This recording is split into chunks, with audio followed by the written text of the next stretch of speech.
خدا تک پہنچنے کے کتنے طریقے ہیں؟ دو طریقے. اس کی معرفت حاصل کرنے، اس کا قرب حاصل کرنے کے دو راستے ہیں. اللہ پاک فرماتا ہے قرآن مجید میں، اللہ یجتبی الیہ من یشاء ویہدی الیہ من ینیب. اللہ فرماتا ہے اللہ جس کو چاہتا ہے اپنا قرب عطا کرنے کے لیے چن لیتا ہے. یہ خدا کا قرب حاصل کرنے کا پہلا طریقہ. چنتا ہے اللہ جس کو چاہتا ہے چنتا ہے. یہ جو پہلا طریقہ ہے خدا کی معرفت حاصل کرنے کا، خدا کا قرب حاصل کرنے کا، اس طریقے میں بندہ نہیں چاہتا کہ میں خدا کی معرفت حاصل کروں، میں رب کا تقرب حاصل کروں، بلکہ رب چاہتا ہے کہ میں اس بندے کو اپنا قرب عطا کروں. رب چاہتا ہے کہ میں اس کو اپنی بارگاہ کا تقرب عطا کروں، اپنی معرفت عطا کروں. بندہ نہیں چاہتا، رب چاہتا ہے. اور جب رب چاہتا ہے یجتبی، چن لیتا ہے. یہ وہ طریقہ ہے جس طریقہ میں مجاہدہ، ریاضت، تکلیف، مشقت کی ضرورت نہیں ہوتی، بلکہ خدا چنتا ہے.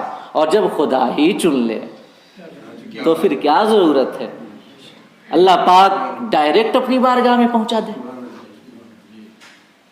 برسوں کی مشقت اور ریاضت و مجاہدہ کی کوئی حاجت نہ ہو.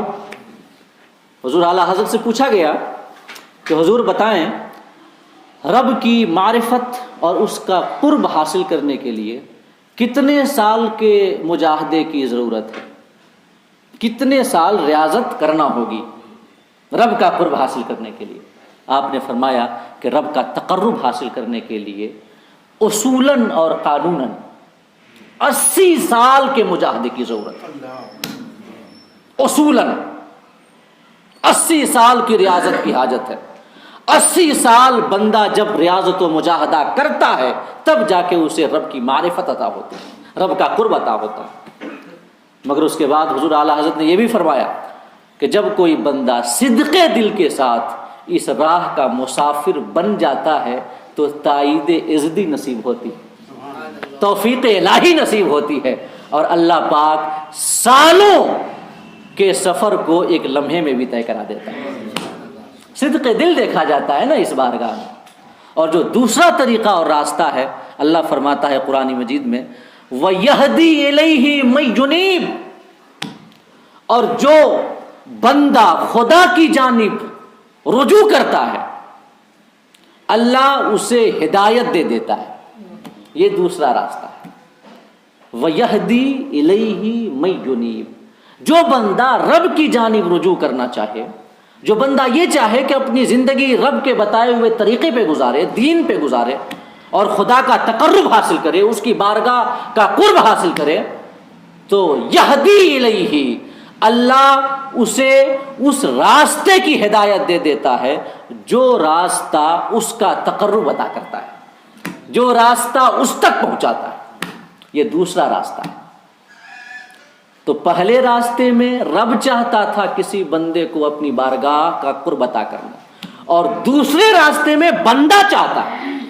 کون چاہتا ہے؟ بندہ چاہتا ہے کہ میں رب کی معرفت حاصل کروں، رب کا تقرب حاصل کروں.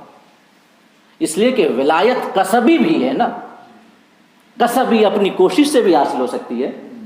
تو دوسرے راستے میں بندہ چاہتا ہے، اور جب بندہ چاہتا ہے، چونکہ پہلے راستے میں رب چاہتا تھا اپنا تقرب عطا کرنا، تو اللہ چن لیتا ہے اور اپنی بارگاہ میں ایک آن میں پہنچا دیتا ہے. اور دوسرے راستے میں بندہ چاہتا ہے کہ وہ رب کا تقرب حاصل کرے، رب کی معرفت حاصل کرے، لہٰذا اللہ پاک وہ راستہ بتا دیتا ہے کہ اس راستے پہ چلو میرا تقرب حاصل ہو جائے گا. یہ دو راستے ہیں. ایک واقعہ میں یاد آتا ہے کہ ایک بار ہارون رشید اپنے محل کی چھت پہ ٹہل رہا تھا.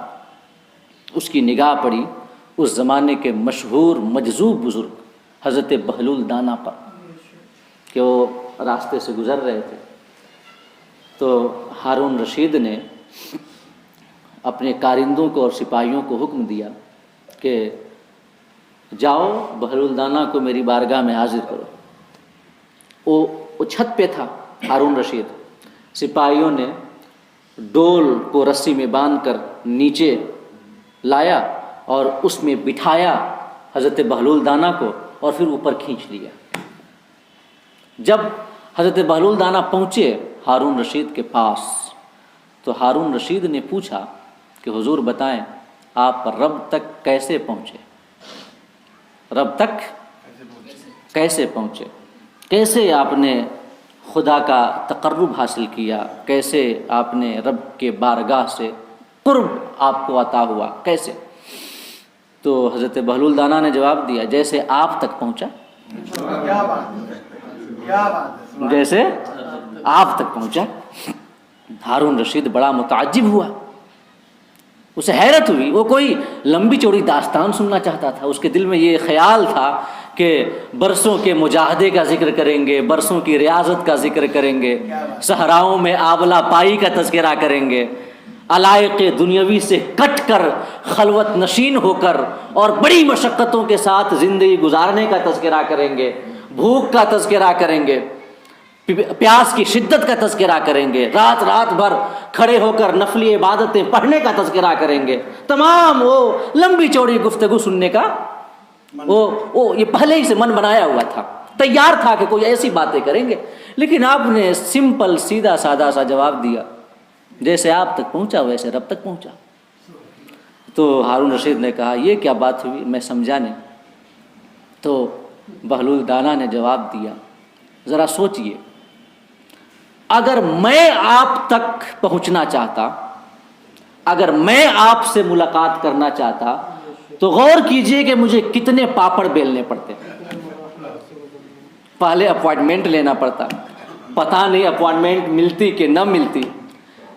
پھر اس کے بعد آپ کے امراء درباریوں کی بارگاہ میں جا کر خوشامدیں کرنا پڑتا کہ دلا دو اپوائنٹمنٹ دلا دو تاکہ میں بادشاہ سے مل سکوں. وہ پتہ نہیں کتنی خوشامدیں کراتے، کئی دن تک بلاتے بھگاتے، کہتے کل آنا پرسوں آنا، ہے کہ نہیں ہے؟ ظاہر ہے نا کہ کسی بھی بادشاہ کے اتنے نخرے نہیں ہوتے جتنے بادشاہ کے درباریوں کے نخرے ہوتے ہیں، ہے کہ نہیں ہے؟ تو آپ کے درباری نخرے کرتے، ہمیں بھیجتے واپس پھر بلاتے، کئی دن تو اس میں لگ جاتے. کیسے جیسے تیسے کر کے اگر آپ تک رسائی کی اجازت مل بھی جاتی اور میں پہنچتا بھی تو ہو سکتا ہے کہ کوئی اس روز شاہی مہمان آیا ہوتا یا آپ کسی ایسے کام میں بیزی ہوتے جو کام ہم سے ملنے سے زیادہ اہم ہوتا. آپ مجھے واپس کر دیتے کہ جائیں آپ کسی اور دن آئیں گے، آج ہمارے پاس وقت نہیں ہے. تو یہ تمام لافا شوٹنگ اور یہ تمام لفڑے تفڑے کب ہوتے؟ جب میں آپ سے ملنا چاہتا. لیکن آپ ملنا چاہتے تھے، میں نہیں ملنا چاہتا تھا. میں تو بھائی آپ کے محل کے نیچے سے گزر رہا تھا، آپ کے دل میں خیال گزرا کہ آپ ہم سے ملنا چاہتے ہیں. آپ نے اپنے سپاہیوں کو کہا، سپاہیوں نے 1 منٹ میں ڈول میں بٹھایا، آپ کے پاس کھڑا کر دیا لا کے. آپ ملنا چاہتے تھے، ایک پل میں آپ سے مل گیا. اگر میں ملنا چاہتا مہینوں لگتے، کئی منزلیں ہوتی، کئی مرحلے ہوتے. بالکل اسی طریقے سے میں خدا کا قرب نہیں چاہتا تھا، میں خدا کی معرفت حاصل کرنا نہیں چاہتا تھا، میں خدا کی بارگاہ کا تقرب نہیں چاہتا تھا، بلکہ رب چاہتا تھا کہ وہ مجھے اپنی معرفت عطا کرے. رب چاہتا تھا کہ وہ مجھے اپنا قرب عطا کرے، اپنی بارگاہ کا تقرب عطا کرے. تو وہ راستہ کہ جس کو طے کرنے میں برسوں لگتے اگر میں چاہتا، مگر رب چاہتا تھا، اس نے ایک آن میں طے کرا دیا.